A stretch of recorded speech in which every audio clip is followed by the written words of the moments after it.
there, welcome to the channel. I'm Cindy Daychuk with Queen Bee Creations, and as much as it's still winter here in Canada, Valentine's comes very quickly.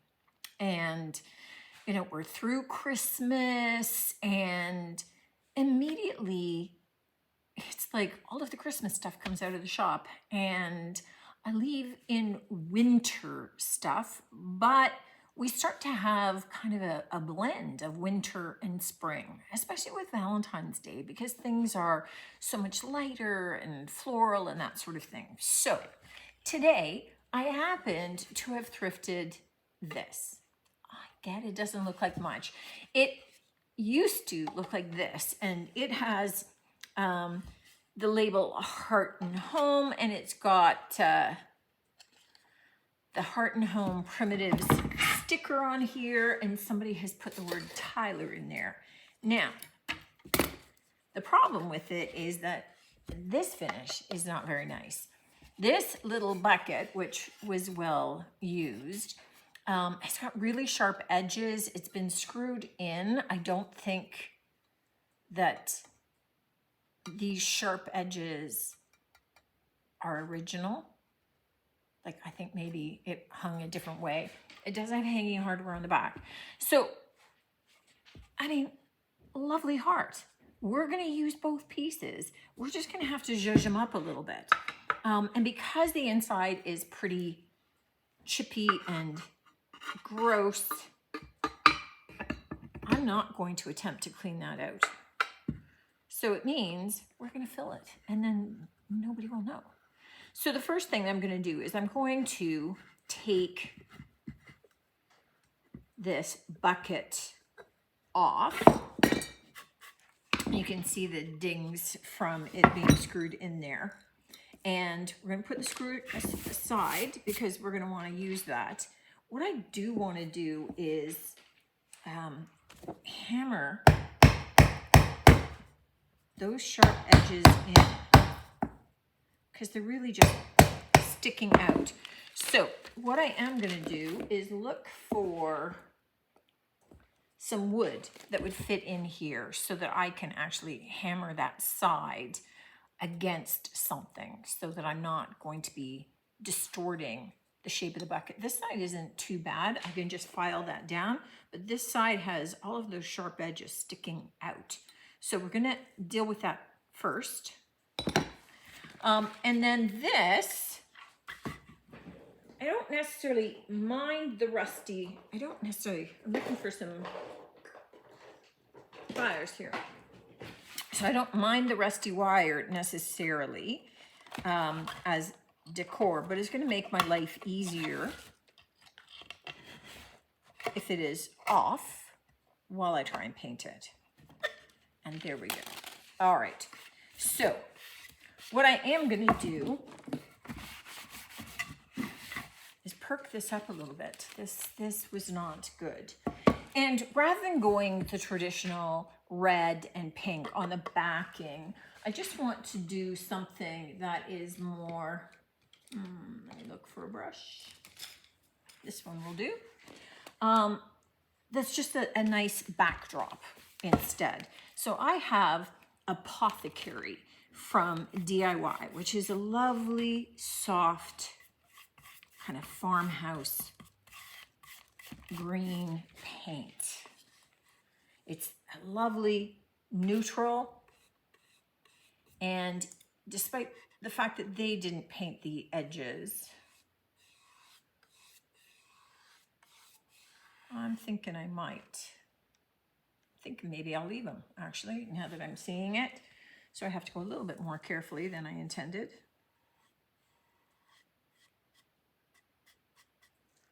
But we'll get this painted out, and I'm going to go hammer out those rough edges on the pot. You can see already that that just freshens that up. And if we change out the color of the pot a little bit, and it'll be cute. For the pot, now that it's kind of flattened out, I just want to update the outside of it a little bit. I don't want to do a stark white So I'm going to use Crinoline by DIY, which is just looking for a brush I want to use. Okay, which is just kind of like a soft cream. And what I'm going to do is actually just do a little bit of dry brushing on this. I still want to keep some of the rustic look and feel of it. I just want to clean it up a little bit. So we're going to add some of this in kind of a dry brush. If I do the dry brushing and it looks awful, because sometimes just these old pots, they just keep looking dirty, then we'll do more to it. And already I'm looking kind of going, I'm thinking we're doing more. So we're gonna go heavier instead, because it's just not coming through very well. And we can add some distressing later instead. Now that both of the elements of our project have dried, we need to, let me just see if I've got something to open it with. Maybe this will work. There we go. We need to seal them. DIY paint does not have a built-in sealer, so you need to seal it with either wax or polyacrylic. In this case, I'm going to use clear wax by DIY, and you're going to see how much the color changes. DIY paint dries lighter, and then when you seal it, it kind of brings the paint back to almost what it looks like when it's wet. So I'm going to get this one covered, and then I'm going to take a dry cloth and I'm just going to wipe the excess away. I don't need all of that sitting on there, and I'm going to put it off to the side. I'm going to do the same thing with our little pot. You know, it was a shaky looking pot to begin with. It still looks a little shaky, but I'm going to get it all sealed. And then we just want to zhuzh it up a little bit. You know, it'll be okay as it is because we're going to be doing more with it. Obviously, we're going to fill the pot, and that will perk it up a little bit. But in addition to that, you know, it just needs a little something. So I have the little hole that it hangs from. And what I want to do is, okay, you're going to be a little too big if I go all the way, but let's see what I can, no, it's not going to. It's too big. I have to go looking for another little stencil. I want to do a little bit of gold stenciling with some wax, but I need to find a small enough stencil that fits, and that so far is a problem because most of mine are for furniture. Let me see what I can find. All right, we're going to try using a section of this. Now, here's the challenging part with stenciling on a small curved surface. Your stencil is going to pop up, right? So it's not all going to lay smoothly. It's going to be a little problematic. So the best thing to do is to work in small little sections. You've got to try and hold it down as best you can. I'm going to stencil. I want a really pale little stencil. So I'm using Golden Rule by DIY, which is a gold wax. And so I'm going to just kind of lightly stencil it in, because I'm not looking for this being super bright. I'm working away from the part that wants to lift. And I don't want to go down lower because I'm not using that part. It's all kinds of trouble.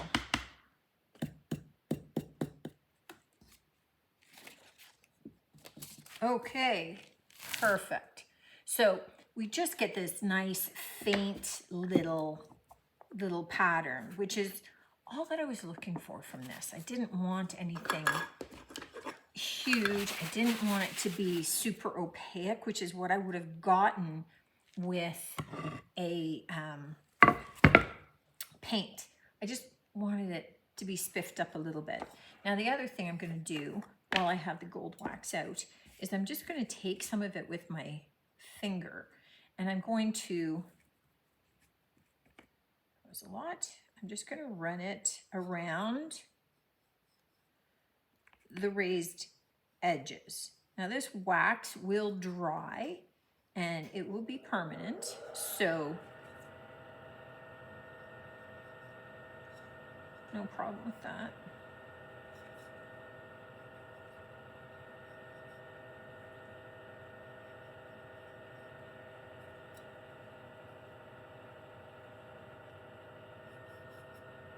Okay, the last thing that I want to do at this stage is reattach my little flower pot. So I want to get this working, and I'm just kind of looking around going, is this really the screw for this?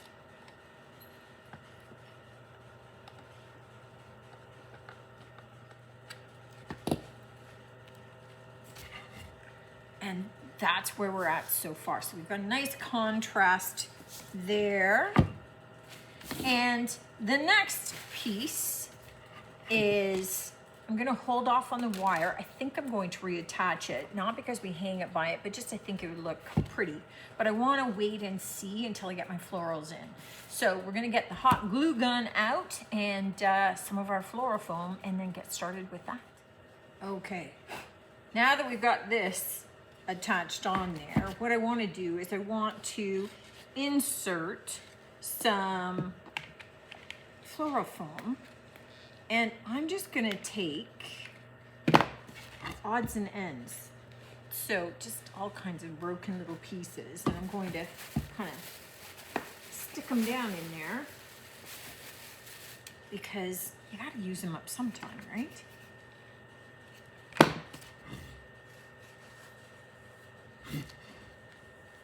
So I'm just kind of stuffing them down in with a bunch of other small pieces, because you carve off this stuff when you need it for something else, and you gotta use it up.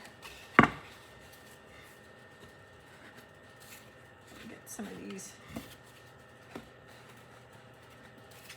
all stuffed in there because we just need enough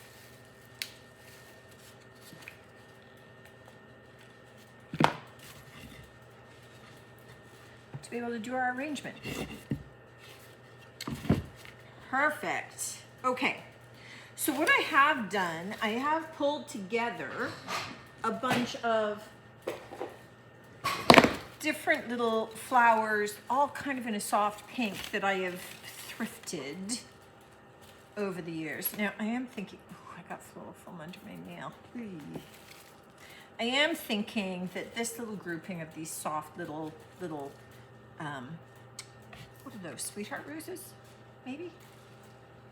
I don't know what they're called. Would work in there, but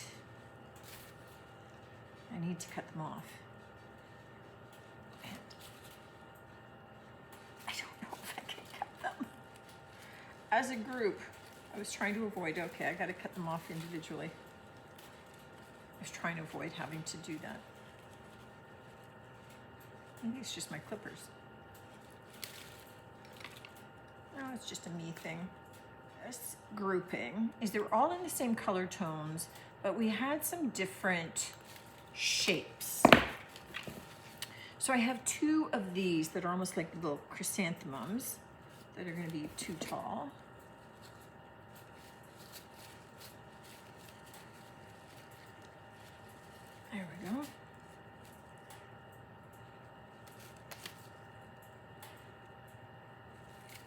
It's not the wire giving me a hard time, it's plastic. So what I want to do is stick these down in front because I only have the two. And then next up will be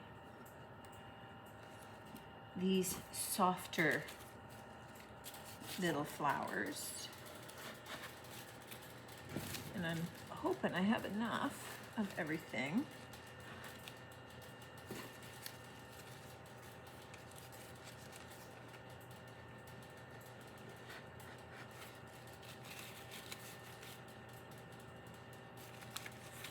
Just want this one over a little bit further. There we go. Oh, I had two of them. Okay, moving them over. Even better. So this second row I want a little bit higher of those little tiny roses. And then I have, how many? 5. Perfect. Okay. And these I am definitely going to have to cut off. But these are going to give me some of the height toward the top. It's the plastic part that doesn't want to let go. There we go. So then these, I'm going to start with this one right up in the middle. I want to get some height happening. Might be able to get away. Too long.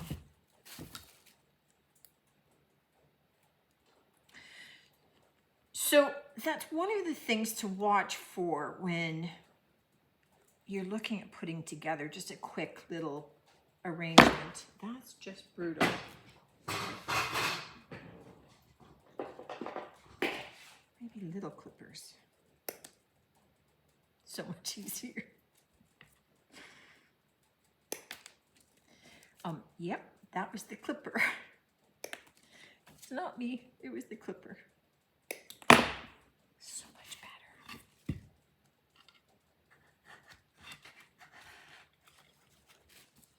So the nice thing about this is getting the difference in the shapes and then the heights.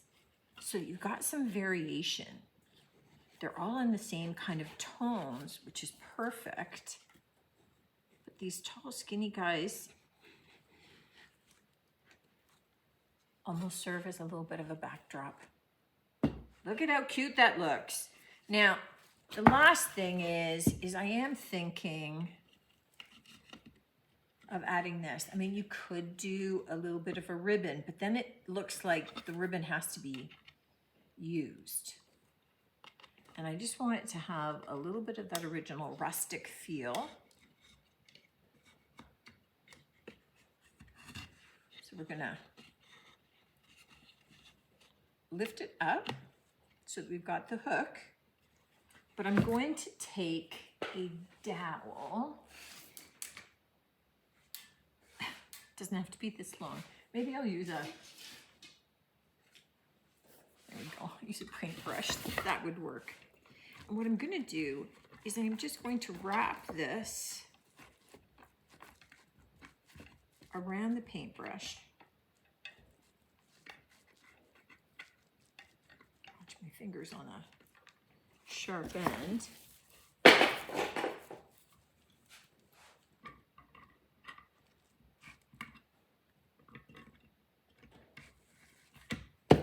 And then when I pull that out, what I get is just a little curlicue. So it just adds another little element to this.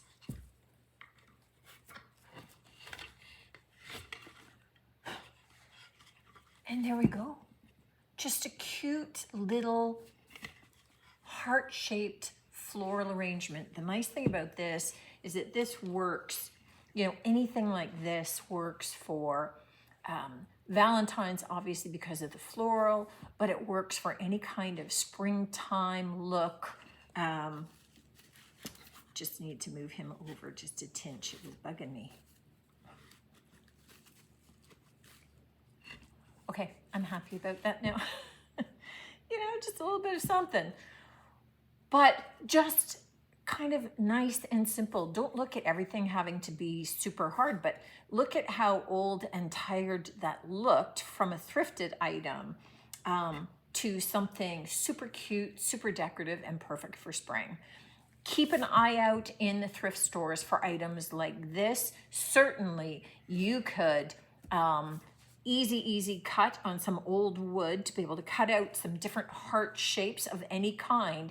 And you could, instead of a little pot like this, you could just use an old tin can from some vegetables or from spaghetti sauce or whatever you have going at your house and paint it out. Doesn't have to be super fancy for it to end up being the perfect little container for some sweet little florals.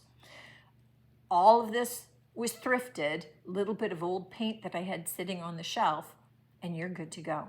Let me know what you think of this one, guys. Looking forward to hearing from you as always, and definitely looking forward to seeing you on the next one. Until then, take care.